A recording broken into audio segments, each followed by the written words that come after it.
Vamos a iniciar con la clase, ¿ya? Esta semana vamos a ver el tema sobre el lenguaje y las relaciones sociales.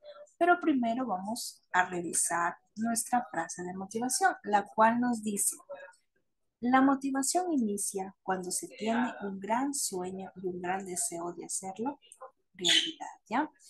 Si me ayuda mi compañero Iván mencionándonos qué le viene a la mente a usted cuando escuchamos esta frase.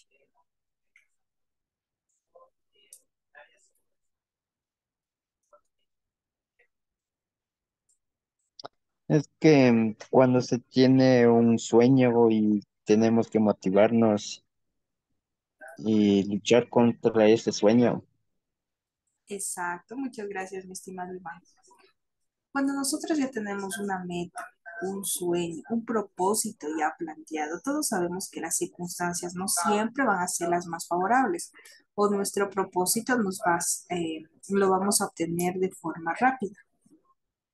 Siempre se nos van a presentar obstáculos, dificultades, un poco de cosas que compliquen alcanzar ese gran sueño o meta que nosotros tenemos planteados.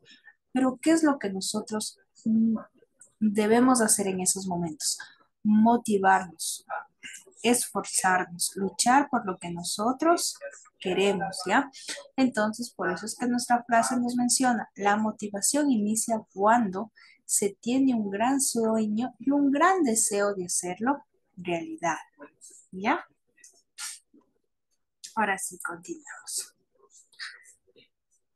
El lenguaje fue evolucionando a través de la historia. ¿Cómo este evolucionó? Primero nos comunicábamos de forma verbal, ¿verdad? Después pasamos a la forma escrita y ahora actualmente estamos en la era digital. Pero en la actualidad, perdón, en la antigüedad, cuando todavía no existía la tecnología que tenemos ahora, la forma de transmitir un mensaje a otro era de forma hablada. Y esta iba viajando de un lugar a otro, de una cultura hacia otra. ¿Ya? Es por ahí, en esos viajes, en las diferentes culturas, la inserción de las variaciones geográficas relacionadas con ¿qué? Con el lenguaje. Se ha observado que el uso que se hace de la lengua varía según qué, según nuestra región, según nuestro sector, según nuestro barrio, según nuestros conocidos y amigos, ¿verdad? Por ejemplo, no tienen el mismo acento, en este caso, digámoslo así, personas de la sierra con personas del oriente o con personas de la costa. Hasta el acento en su pronunciación es distinto. Esta ya es una variación sociolingüística, ¿ya? Y según la situación en la que nos encontremos, también van a existir variaciones situacionales, ¿ya? Entonces, vamos a tener en cuenta que van a existir dos variaciones geográficas. La de grupo social, que van a ser las variaciones sociolingüísticas, y las del sector en donde nos encontremos, que van a ser variaciones situacionales. Se conoce que la variación es la propiedad de la lengua, por lo que se puede expresar el mismo contenido de forma diferente. Pongamos un ejemplo. Hola es una forma tradicional, pero es un poco vulgar, ¿verdad? Mientras que buenos días es una forma tradicional, pero ya es un poco más formal. ¿Qué hubo?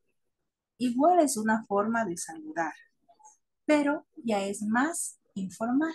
Es decir, existe una variación de formas de expresión que conducen a un mismo mensaje. El que hubo en un grupo de amigos En un ambiente informal significa un hola, ¿verdad?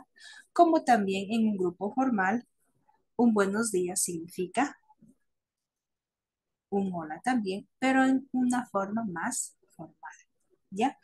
Es importante recordar que no existe una única manera de expresar las ideas y que la comunicación es más efectiva mientras más se adopte el mensaje a la situación en la que emitimos y al efecto en el que queremos obtener. Es decir, en el lugar en donde nos encontramos, ya vamos adquiriendo intuitivamente el lenguaje, en este caso, de la persona o de las personas que nos están rodeando. Es decir, cuando nosotros conocemos, por ejemplo, a una persona costeña, primero tiene un acento distinto.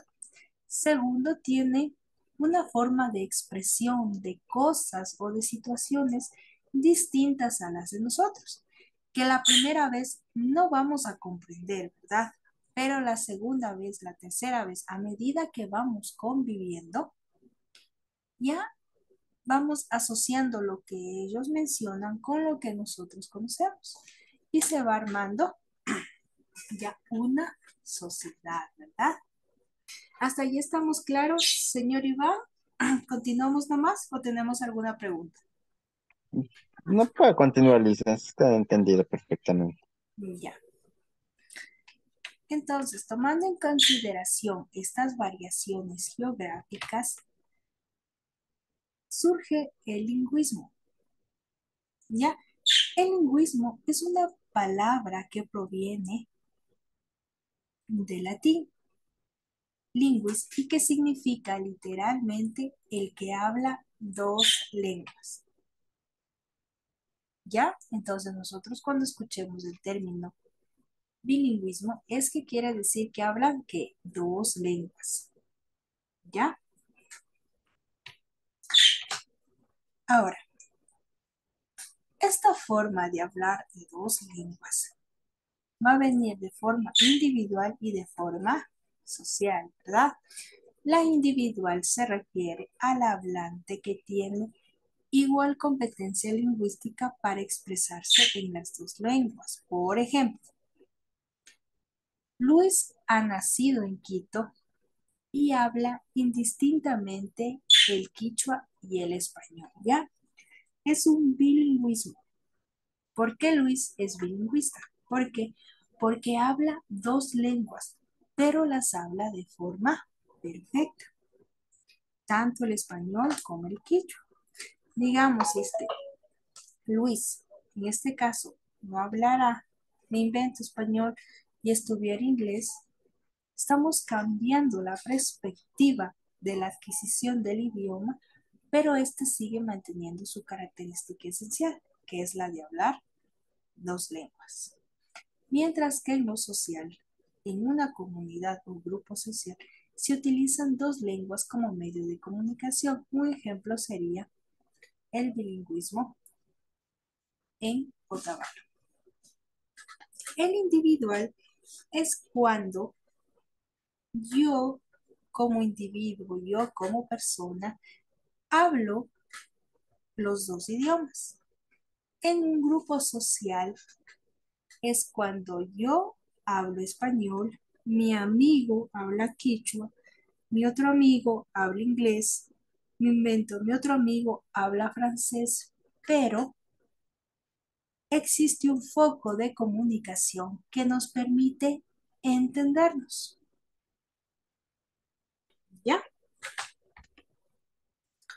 Ahora, ¿cómo se adquieren estas formas de adquisición? ¿Cómo adquirimos nuestro idioma? Tenemos la forma natural y la forma de aprendizaje. ¿Cuándo es natural? Cuando el hablante domina estas dos lenguas de adquisición de forma natural desde la infancia. En el caso descrito anteriormente, Luis tendría un bilingüismo natural, ya que ha adquirido el quichua y el español al mismo tiempo. Por ejemplo, me invento, mi papá era español y se casó con mi mamá que es de descendencia indígena y habla quichua, ¿ya? Los dos se casan, nace Luis. Luis, como ya está dentro de un ambiente de dos lenguas, él lo va a adquirir de forma natural porque va a escuchar tanto a mamá como a papá. ¿Ya? Entonces, su forma de adquisición del lenguaje fue de forma natural, mientras que el aprendido es de forma natural la lengua materna y la otra ha sido incorporada gracias a un aprendizaje posterior. Es decir, lo más común, padres hablan español y nos exigen que aprendamos inglés, ¿verdad? Entonces, estamos aprendiendo una lengua distinta a la de nuestro origen, mientras que cuando es de forma natural, ya viene desde nuestras raíces, ¿ya? Ejemplo, Peter, un inglés que ha venido a Ecuador con 20 años de edad, posee como lengua materna el inglés y aprendió el español en la universidad, ¿ya? Su forma de adquisición fue mediante qué? Fue de aprendizaje, más no de forma natural, ¿verdad? Ya. Vimos las variaciones geográficas del lenguaje. Asumimos las formas de adquisición que pueden ser naturales, aprendidas. Y ahora vamos a ver la diglosia. La diglosia se refiere a la situación que se da cuando una lengua goza de mayor prestigio que otra que también se habla en el mismo territorio. En este caso, una lengua es más privilegiada que otra en el prestigio que ésta posee. Por ejemplo, la lengua original A se impone ante la B, cuyo uso queda relegado a la intimidad y a contextos más distendidos. Por ejemplo, estamos en una comunidad social, digamos, me invento, tenemos 4 personas que hablan quichua y 2 personas que hablan español. ¿Qué va a pasar? Está predominando el idioma quichua, ¿verdad? Mientras que el español es menor. Por ende, el español va a tener que adaptarse al idioma quichua, originándose que la diglosia, es decir, el dominio de la lengua con más volumen en la sociedad. Por ejemplo, en ciertas regiones del Ecuador, los documentos oficiales, la enseñanza y los medios de comunicación se expresan en español, mientras que el quichua es relegado a contextos familiares. Por lo tanto, se da una situación de diglosia en la que el español predomina sobre el quichua. Por eso es que en la actualidad se están haciendo campañas. ¿Para qué? Para preservar nuestra cultura original. Por ejemplo, el 31 de octubre, señor Iván, ¿qué celebrabas? No importa si El, nos trein- equivocamos. el 31 de octubre,